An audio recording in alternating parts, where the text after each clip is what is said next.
El laboratorio de José Manuel López Nicolás.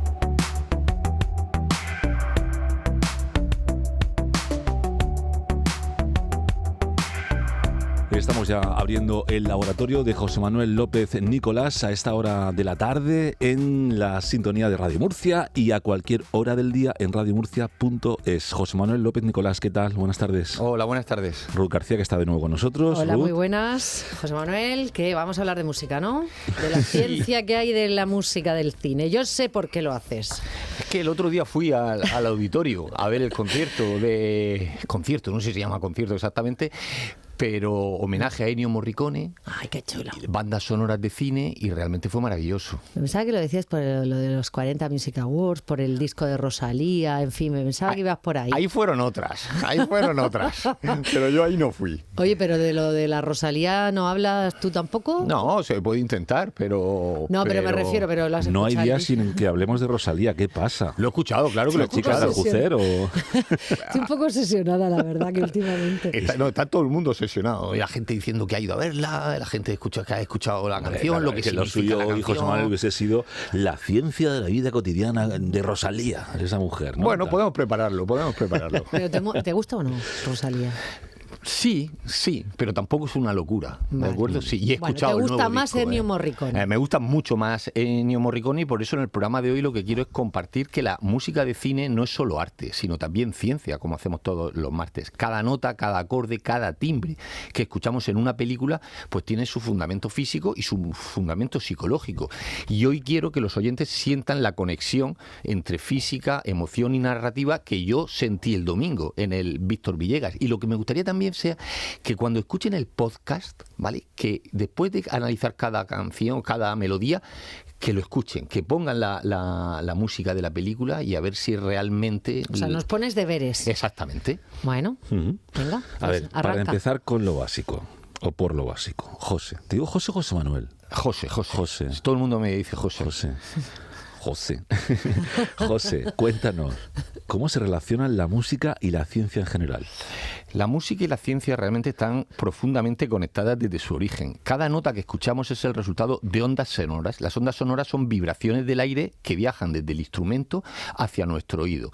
Estas ondas nacen de movimientos mecánicos. La cuerda de un violín que vibra al ser frotada con el arco, un tubo de viento por donde pasa el aire, un parche del tambor que vibra cuando se golpea. Pero ojo, no se trata solo de vibraciones aisladas, y esto en las películas es muy importante. Cuando varias ondas se encuentran, interactúan de formas muy precisas. Algunas se refuerzan entre sí, eso es lo que se llama interferencia constructiva, y otras se cancelan parcialmente, que es la interferencia destructiva. Y esto afecta directamente a cómo percibimos el sonido y la emoción que nos transmite. Fascinante. Entonces, ¿cómo se aplica todo esto a las bandas sonoras del cine? Porque ciertas películas nos producen emociones tan intensas solo con la música, solo con escuchar la música, ¿no? Sí, porque en el cine la música hace mucho más que acompañar las imágenes. Su función es emocional, pero también es narrativa. Compositores como Ennio Morricone, John Williams, James Horner, Nino Rota, Hans Zimmer no crean solo melodías hermosas, que sean bonitas, no, sino que lo hacen es manipular la física del sonido para influir en cómo sentimos la historia que estamos viendo en la película. Y la interferencia y la mezcla de timbres permite combinar instrumentos de manera que ciertas frecuencias se refuercen y así se genera muchísima más intensidad emocional a la hora de ver la película. ¿Y qué conceptos científicos, José, intervienen? Pues fíjate, la psicología estudia en cómo percibimos los sonidos. La resonancia y la reverberación lo que hace es amplificar esos sonidos creando sensación de espacio. Un violín solo en una sala grande suena mucho más profundo y dramático que en un espacio cerrado. Y los compositores explotan todas esas cosas para dar la sensación pues de épica o de intimidad, según lo que vayan buscando. Por otra parte, el rango dinámico y el ataque de la nota pues modula la tensión o modula la calma. Un golpe de timbal repentino pues genera alerta en el espectador, mientras que un decaimiento lento de los violines puede transmitir nostalgia o melancolía. En pocas palabras, una orquesta es un laboratorio acústico gigante, donde la física, algo bueno tenían que aportar ellos, se transforma en emoción. Vamos a centrarnos vamos a entrar en ejemplos concretos. Vamos a empezar, por ejemplo, con La Misión, que es una obra maestra de Morricone, ¿no? Sí, es un peliculón, la Misión. Hay una escena icónica donde el padre Gabriel atraviesa la selva tocando el oboe, un instrumento musical de la familia viento-madera, y lo atraviesa mientras los indígenas lo están escuchando. Pues lo que Morricone logra es combinar cuerdas y viento-madera de manera extraordinaria y crean una sensación de trascendencia, de espiritualidad, como en toda la película. El oboe funciona como un tubo resonante que tiene una lengüeta doble. Cuando el músico sopla, la lengüeta vibra y genera ondas, que hablábamos antes, con armónicos medios, que nuestro cerebro percibe como mucho más cercanos, mucho más humanos. Por otra parte, los violines producen ondas estacionarias, con unos armónicos muy, muy ricos. Pues bien, cuando se combinan, lo que hablábamos antes de la interferencia constructiva, algunas frecuencias coinciden y se refuerzan, amplificando esa sensación de solemnidad que aparece continuamente en la película de La Misión. ¿Y qué decir del bueno, el feo y el malo? La icónica música, ¿no?, del duelo final. Eso es un efecto perfecto de cómo la física y la narrativa se combinan. Las trompetas generan ondas agudas que captan rápidamente nuestra atención de inmediato. Los trombones producen ondas graves que llenan el espectro, y la percusión introduce ondas bajas que sentimos en el pecho, que las sentimos físicamente, y esa combinación aumenta la tensión y aumenta el suspense de esa maravillosa escena. Esta a mí me encanta particularmente, ¿no?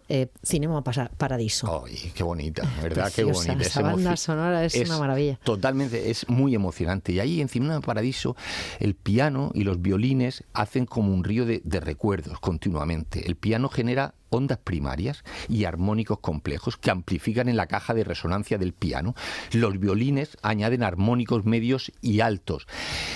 Y vibrato, una oscilación sutil y regular en la altura, en la frecuencia de un sonido. Pues bien, la combinación produce una nueva interferencia constructiva. Se refuerza por lo que refuerza toda la película. La nostalgia, la ternura, mientras que la interferencia destructiva, aquella que cancela algunas de las notas, suaviza la emoción para que no resulte abrumadora y no se nos salte la lágrima continuamente. Bueno, hablemos ahora de tragedia y heroísmo, como por ejemplo ocurrió en Titanic. Yo creo que no he llorado, bueno, sí he llorado en otras películas, pero no sé qué me pasó ese día que yo viendo Titanic, mira que sabíamos lo que iba a pasar, ¿no? Sí, sí. Pues yo, vamos, que lloré a moco tendido, no sé vosotros. Pues, yo también, yo soy muy llorona. ¿No? Sí. Además lo vi aquí en el Cine Salcillo, que ahora es la Filmoteca, ¿no? O sea, mira si tenemos años ya. José, cuéntanos. Pues Paco, en el cine hubo gente que lloró. Yo estuve a punto de llorar. Fue uno de los momentos cumbres del otro día. En Titanic, cuerdas, metales y percusión trabajan como un órgano completo, como si fuese el cuerpo humano, que todos tienen su función. Los violines y violonchelos crean esas melodías románticas, heroicas. Los metales concentran ondas en frecuencias sensibles al oído humano, refuerza el heroísmo, el dramatismo, y la percusión genera esas ondas graves que sentimos físicamente. La ciencia explica por qué sentimos escalofríos o sentimos tensión. La música no solo nos afecta emocionalmente, no, nos afecta físicamente. A mí hay dos bandas sonoras que siempre hacen que se me escape una lágrima. Una es la de Gladiator, la de Hans Zimmer. Esa no la tocaron, afortunadamente, para que no se me escaparan las lágrimas, pero hay otra que sí tocaron, que es La vida es bella. La vida es bella, dirigida y protagonizada por Roberto Benigni, tocó, se me saltaron las lágrimas. Piovani, que es el compositor de su banda sonora, logra que cada instrumento realmente sea un narrador. El piano habla de amor y esperanza, las cuerdas de ternura y de nostalgia, y los armónicos agudos y percusión ligera introducen tensión, urgencia, lo que se sentía en la película. Pues bien, la ciencia de las ondas, de la psicoacústica, de los armónicos, todo se aplica aquí para que el espectador la sienta física y emocionalmente, que fue lo que pasó allí. ¿Titanic la compuso Morricone también? No, la Titanic la compuso, sí, creo que sí. Creo que fue Morricone, sí no lo sé. Allí la tocaron, pero no todo el concierto. Aunque era un homenaje a Morricone, no todo el concierto era de Morricone. Vamos a seguir con otro peliculón, y también con otra película que combina además con la música, ternura, inocencia, Forrest Gump. Sí, Forrest Gump combina la flauta, el clarinete, la trompa. Esa flauta pues genera ondas puras, limpias. El clarinete, armónicos medios que dan calidez, y la trompa graves, ¿vale? Pues la combinación genera lo que genera generaba esa película. Era sensación de cercanía y de ternura, como hacía Forrest durante toda la película. Y nuestro cerebro permite esa combinación como muy familiar, como muy reconfortante. Incluso sin ver la película, la música solo comunica bondad, inocencia, calidez humana. Pues todo eso lo logra incluso sin ver las imágenes. Menudo recital de piezas musicales relacionadas con el cine, el que pudiste ver no solo tú, José, sino muchísima gente, ¿no?, que acudió al auditorio. Estaba lleno, estaba a rebosar, no quedaban entradas, solo una en la parte de arriba, de la esquina, y aquello fue, y además gente de todas las edades. A ver, vamos a hablar de la épica del Señor de los Anillos. Ay, El Señor de los Anillos, si yo tuviera que elegir dos películas que han marcado mi vida por muchas cosas, una de ellas sería El Señor de los Anillos. Lo veo continuamente. Además, allí se combinó, en la banda sonora se combinaron varias melodías que suenan en El Señor de los Anillos, una relacionada con la comarca, otra con Gandalf, los orcos, determinadas batallas, y la música de Howard Shore es un ejemplo monumental de cómo la física genera épica. Los contrabajos, los timbales, los metales, todos trabajaban juntos. Los contrabajos, las ondas graves, los timbales y el gong que sonaba, percusión de baja frecuencia, y los metales, pues armónicos agudos, graves, que refuerzan ese heroísmo. Pues la combinación, esa tarde en el Villegas, creó un espectro que se traducía, aunque no viéramos las imágenes, en paisajes, en batallas, en esas aventuras del Señor de los Anillos. Bueno, James Horner es el autor de Titanic. Titanic. El compositor. Bueno, vamos ahora con El Padrino, donde la música define una familia y un drama completo, ¿no? Esa es mi otra película preferida, El Señor de los Anillos y El Padrino, ¿vale? En cualquiera de sus versiones. Con Marlon Brando, con Al Pacino, con Diane Keaton, con Robert Duvall, y la banda sonora de Nino Rota es una maravilla narrativa y emocional. Los violonchelos y los violines, que fueron maravillosos, producen ondas graves y armónicos. Los metales refuerzan esas notas graves y modulan esa tensión, suspense, y esa mezcla acentúa la intriga, el drama, la sensación de familia poderosa que eran los Corleone. Nino Rota, que es el autor, el compositor, utilizaba melodías simples pero profundas y unas variaciones mínimas de armonía que el cerebro nuestro, cuando lo escucha, interpreta como familiaridad cercana, pero al mismo tiempo amenaza latente, que es lo que se veía continuamente. Y eso se relaciona con la psicoacústica. Los armónicos graves y medios, calma y solemnidad, mientras que la tensión de ciertas notas agudas, pues esa alerta y esa atención que despierta la película continuamente, que nos tenía en un brete durante todas las horas que duraba aquello. Bueno, vamos con otra, porque también tenemos los grandes romances, como el que se refleja en esta película, Lo que el viento se llevó. Bueno, allí eso fue también uno de los momentos que la gente empezaba a tararear la música. Entonces, violines y violonchelos generan melodías suaves, las trompetas y los trombones reforzaban los armónicos, y la música transmitía pues heroísmo y romance. Eso es lo que sentíamos al ver a Vivien Leigh, a Clark Gable en la película. Ahí está, la estamos escuchando. Por cierto, jamás he visto a nadie tocar la trompeta como uno de los jóvenes que formaban parte de la orquesta. Dejó todo el mundo boquiabierto. Cuando sonó la trompeta de Rocky, otra de las bandas sonoras que escuchamos, el cuerpo reaccionaba antes de que la mente empezara a pensar. Son ondas de alta presión, agudas, brillantes. El aire comprimido en la botella, en la trompeta, en ese tubo de metal, produce una cadena de resonancias naturales. Cuanto más largo es el tubo, pues más grave es el sonido. Y la física del triunfo de Rocky, cuando ganaba, pues tiene un espectro sonoro. Se enfatizan frecuencias muy cercanas a los 1000 hercios. Es justo donde el oído humano percibe mayor energía. Por eso la banda sonora de Rocky Balboa es tan heroica, porque la notamos en el punto más álgido. Adiós pongo por testigo a mí esta que nunca canción. volveré a pasar hambre.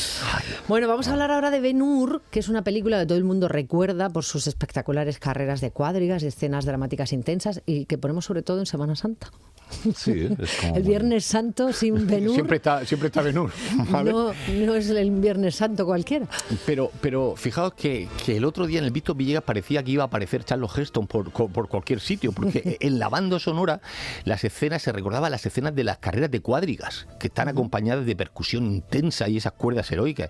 Los bombos, los timbales generaban esas ondas graves que sentíamos en el pecho, dando la sensación de velocidad, de peligro, de tensión. Y esto se puede explicar también con la física de las ondas. Cuando interactúan con nuestro cuerpo, pues nosotros las sentimos como si estuviéramos dentro del estadio, de la carrera, donde estaban corriendo las cuadrigas. Y por otro lado, esos armónicos ricos y esas melodías heroicas que dan los violonchelos y los violines. Se vuelven a combinar todo en lo que hemos dicho que se llama interferencia constructiva y refuerza el dramatismo de la escena de la cuadriga con Charlton Heston y allí que no sabíamos lo que iba a pasar en cualquier momento.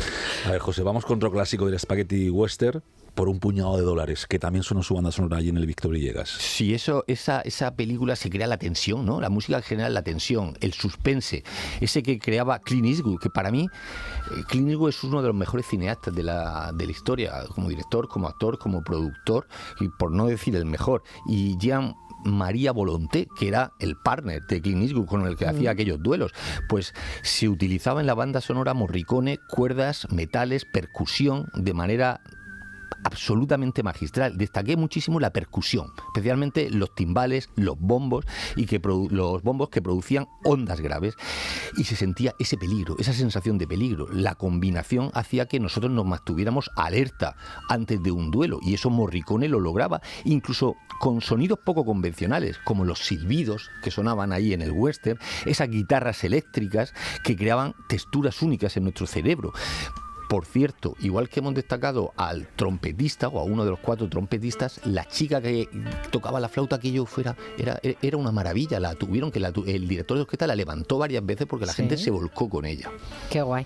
Bueno, y vamos a hablar ahora de Casablanca, que también es un clásico de romance, de nostalgia, con una banda sonora también maravillosa. Fue de las primeras que sonó y fue de esas películas que la gente empezó ya a entrar en calor, protagonizada por Humphrey Bogart, por Ingrid Bergman, dirigida por Michael Curtiz. Pues es un ejemplo perfecto, su banda sonora, de cómo la música puede transmitir emoción sin necesidad de palabras. Gracias al clarinete, a la flauta, a las cuerdas, se generaba Max Steiner, que era el compositor, ese ambiente de melancolía de toda la película, de romance. El clarinete produce ondas en el rango de 1 a 3 kilohercios, que el cerebro percibe como muy humanas, muy cercanas, y transmite esa intimidad que toda la película transmitía. Los armónicos graves de las cuerdas que suenan en la banda sonora pues generan mucha calidez, mucha nostalgia, y la combinación de todos esos sonidos amplifica la emoción de pérdida, de amor, de sacrificio. Alguien en el público dijo: tócala otra vez, Sam. Se lo dijo al director de orquesta, que se dio la vuelta. Bueno, vamos a pasar ahora a otra película, a otra saga, Piratas del Caribe, que tiene un estilo completamente diferente, con aventuras en alta mar, con tormentas, con duelos de espada. ¿Y cómo se llama esto? ¿El parche? No. ¿Con qué? La raya está del ojo. Esto que sí, lo que llevaba Jack Sparrow. Sí, ¿no? Que se pone ahí mucho. La raya del ojo. La raya del ojo. El liner, ¿no? Esto. Eyeliner, que no lo sabes. Que no sé, yo me pinto la raya del ojo, pero no. Yo no me pinto la raya del ojo. A mí algunas veces me han dicho: oye, te pintas la... No, pero da un punto, ¿eh? Hay muchos artistas que lo hacen. Miguel Bosé también. Miguel Bosé. Así está. Vamos a ver. Y fue la última que tocaron, aunque luego la gente pidió otra y tocaron El bueno, el feo y el malo. Pero en Piratas del Caribe la música combina pues percusión dinámica, cuerdas muy rápidas, y crean continuamente ese paisaje mental de aventura, ¿no? Que era absolutamente toda la película. Las trompetas y trombones se reforzaban entre sí y captaban la atención del público. La percusión, ondas bajas que aumentaban la sensación de peligro y movimiento, como si estuviéramos pues en la onda del barco. Allí parecía que en el Víctor Villegas iba a aparecer Jack Sparrow dando saltos entre todos nosotros. Y las cuerdas rápidas, especialmente los violines y violonchelos, aportaban un ritmo y una complejidad armónica, creando esa sensación de velocidad y tensión que hay durante toda la película, que acaba agotado realmente de ver a Jack Sparrow. Estás deseando ya bajarte del barco, porque esto se acabe esto ya. Bueno, me está encantando este paseo. Además está Isabel ahí sembrada, ahí con la música, lo estás poniendo todo estupendo. Pero bueno, después de todo esto, lo que está claro es que la música de cine es mucho más que un acompañamiento, es ciencia, porque es física, es psicología, es arte combinados, ¿no? Sí, todas las bandas sonoras que hemos analizado y otras que tocaron y otras muchísimas que se quedaron, la gente pedía más, claro. Eso decía hora y media. Uno salió y la del último mohicano es que no la van a tocar y el director miraba como diciendo, ¿qué? No da. Pues muestran cómo la ciencia del sonido y la creatividad humana realmente se entrelazan y haciendo que la historia se sienta en la mente y en el cuerpo, como hemos demostrado. Nuestros oyentes deberían recordar, la próxima vez que escuchen la banda sonora de su película favorita, que piensen en las ondas, en los armónicos y en la física que hay detrás de cada nota, porque la música del cine no solamente se escucha, se siente. Y por eso he dicho que considero que importante que cuando escuchen el podcast, pues igual que hemos hecho en el programa, que vamos poniendo de fondo las melodías, que las cosas que hemos ido comentando se pongan paralelamente la película y vean que si realmente sentían lo que sentimos muchísima gente el otro día en el Víctor Villegas. Estaba acordándome de Memorias de África. Memorias de África. La banda sonora maravillosa. En fin, muchas gracias. José Manuel López Nicolás, como siempre, mil gracias. No, gracias a vosotros. Ha sido un placer recordar lo del otro día y me fui hasta con mi libreta pensando en el programa. Ruth, te escuchamos ahora en hora 14. Venga, hasta ahora. A ustedes hasta mañana, cuídense.